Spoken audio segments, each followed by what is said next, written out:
শুরু করেছেন, বিজেপির এটা কাজ ইলেকশন আসলে আগে টিভিগুলোকে খাইয়ে দেওয়া, সংবাদ মাধ্যমকে খাইয়ে দেওয়া নিউজটা, তারপরে সেটাকে মানুষের কাছে নিয়ে আসা। ইতিমধ্যে সংবাদ চ্যানেলগুলো দেখাতে শুরু করেছে যে আজ রাতের মধ্যেই নাকি ক্যাব হয়ে যাবে। আমার কথা হচ্ছে 20 সালে ক্যাব আইনটা পাস হয়েছিল, তারপরে বারবার এক্সটেনশন করে আজকে 4 বছর লেগে গেল। নির্বাচনের সময় 2 দিন মাত্র বাকি, নির্বাচনে মাত্র 2-3 দিন, তখনই এটা করার প্রয়োজন পড়ল। তার কারণ এটা একটা রাজনৈতিক পরিকল্পনা। আমরা অপেক্ষা করছিলাম ক্যাব আইনটা অ্যাকচুয়াল কি করেছে। 2 হচ্ছে এখনো পর্যন্ত নোটিফিকেশনটা আমরা পাইনি, নোটিফিকেশনটা কি আছে। 3 হচ্ছে যে রুলসটা করেছে সেই রুলসটা কি বলা আছে। আমি প্রথমেই আপনাদের জানিয়ে রাখি, পুরোটা রিপোর্ট দেখার পর, কাগজ হাতে পাওয়ার পর ডিটেলসটা আমি কালকে হাবড়ার মিটিং থেকে বলবো। আজকে আমি যেটুকু বলতে চাই, যদি কোনো বৈষম্য হয় সেই জিনিস আমরা মানি না।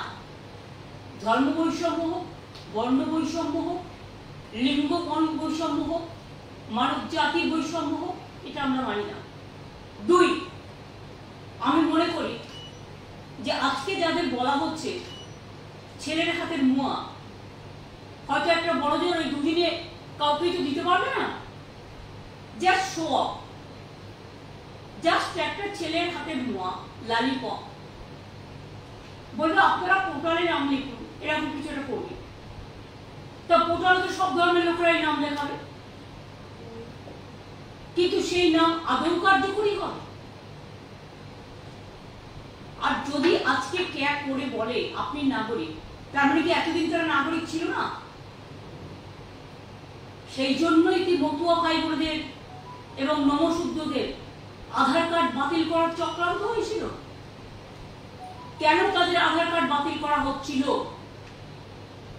তার মানে নতুন কিছু করবে, পুরনোটার কোনো গুরুত্ব থাকবে না। আমাদের থিওরি হচ্ছে, আমরা সবসময় বলি আমরা সবাই নাগরিক।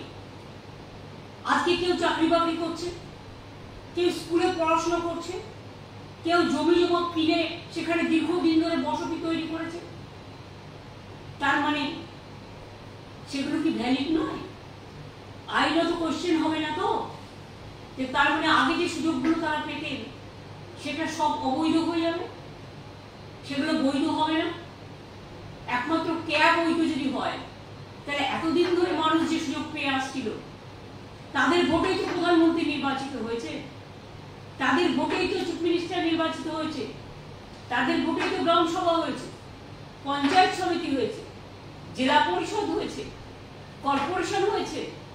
তাহলে সেই ভোটের কোনো মূল্য নেই, সেই নাগরিকত্বের কোনো মূল্য নেই।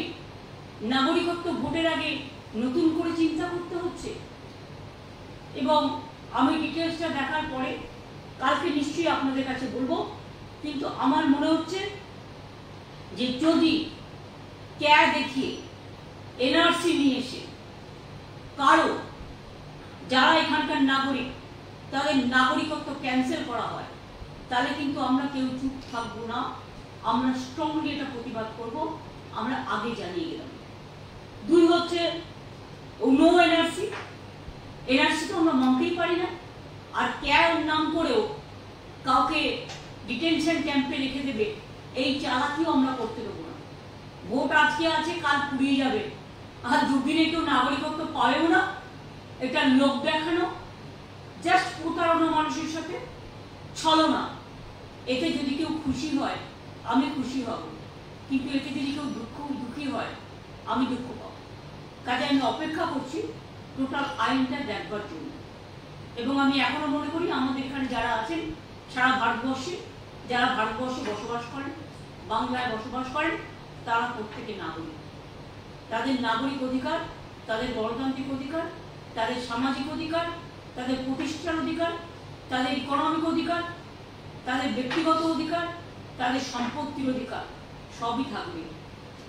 এই নতুন আইন কারণ আগেকার অধিকারগুলোকে বাতিল করে দেবে না তো। আমার মাথায় এটা আসছে তার কারণ আগের আইনটা তাই বলা ছিল, এবারের আইনটা কি করছে এটাও আমায় দেখতে হবে। এবং মনে রাখবেন, বাংলা সহ নর্থ ইস্টার্ন রিজিয়নেও এটা কিন্তু খুব সেন্সিটিভ। নতুন করে ইলেকশনের আগে কোনো অশান্তিও এটা আমরা চাই না। পায়ে পা লাগিয়ে কোনো প্ররোচনা বিজেপি সৃষ্টি করুক এটা আমরা চাই না। আমি রমজান মাসের আগে আজকের দিনটাই তাদের বেছে নিতে হয়েছে কেন সেটাও আমি জানি। আমি সবাইকে বলবো খুশির চাঁদ দেখুন, সানন্দে রোজার মাস পালন করুন। শিবরাত্রি পালন করেছেন, শুভনন্দন।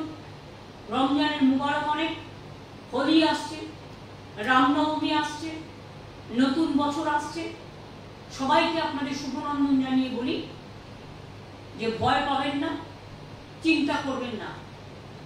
আধার কার্ড যখন বাতিল করা হচ্ছিল আমরা রুখে দাঁড়িয়েছিলাম, এবং আজও যদি কারো অধিকার কেড়ে নেওয়া হয়, মনে রাখবেন তৃণমূল কংগ্রেস একমাত্র রাজনৈতিক দল সর্বপ্রথম সে আওয়াজ তুলবে, আলোড়ন তুলবে।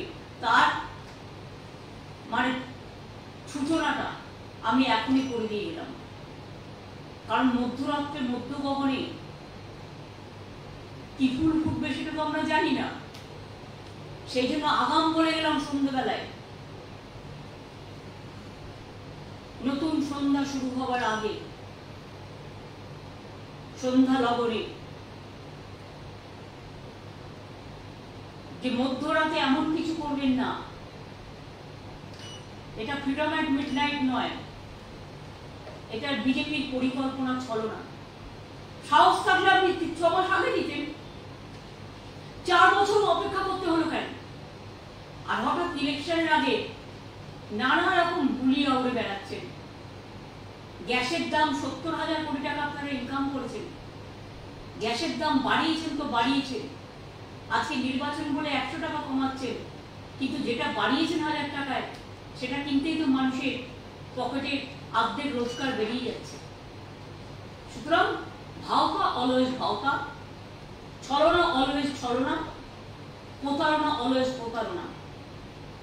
দেশের কিছু ভালো হলে আমরা যেমন খুশি হই, আমরা অভিনন্দন জানাই, দেশের কিছু খারাপ হলে আমরা সেটাকে কিছুতেই সাপোর্ট করতে পারি না। আমি শুনছি প্রধানমন্ত্রী নাকি জাতির উদ্দেশ্যে ভাষণ দেবে, মিসাইল, লঙ্কেশ মিসাইল করেছে ভারত। যদি করে থাকেন আমি বিজ্ঞানীদের অভিনন্দন জানাই, আমি আগেই মহাকাশচারীদের অভিনন্দন জানিয়ে যাচ্ছি। আর এটা আজকের গান নয়, এটা ইন্দিরা গান্ধীর সময় থেকে এই অভিযান শুরু হয়েছে। প্রায় 30-40 বছর ধরে বৈজ্ঞানিকরা এই কাজ করছেন। সুতরাং তাদের সাফল্য আমাদের সাফল্য, তাদের আমি অভিনন্দন জানাচ্ছি। কিন্তু কে নিয়ে কি করবে আমার ডাউট আছে। আমি সবাইকে বলবো চিন্তা করবেন না, ভয় পাবেন না। কোনো মানুষকে বঞ্চিত হতে আমরা দেব না, এনআরসি করতে দেব না। এনআরসি ক্যাকে নিয়ে ঝুলিয়ে পকেটে একটা কাক মেরে অন্য কাককে ভয় দেখানো, এটা আমরা করতে দেবো না। এটা বাংলা, বাংলার সংস্কৃতি সবার জন্য, বাংলার সব মানুষের জন্য, বাংলার সব ভাষার জন্য, বাংলার সর্বধর্ম সমন্বয়। রামকৃষ্ণ পরমহংসদেব বলে গেছেন, স্বামী বিবেকানন্দ বলে গেছেন, রবীন্দ্রনাথ ঠাকুর বলে গেছেন, বিদ্যাসাগর বলে গেছেন, রামমোহন বলে গেছেন, বিশ্বামুন্ডা বলে গেছেন, পঞ্চানন বর্মা বলে গেছেন, মতুয়া ঠাকুর বলে গেছেন। সবাই বলে গেছেন মানুষ মানুষের জন্য। এবং তাই আমাদের বক্তব্য আগাম আপনাদের জানিয়ে রাখলাম। বাদবাকিটা আইনের কাগজ দেখেই বাদবাকিটা আগামীকাল বলবে।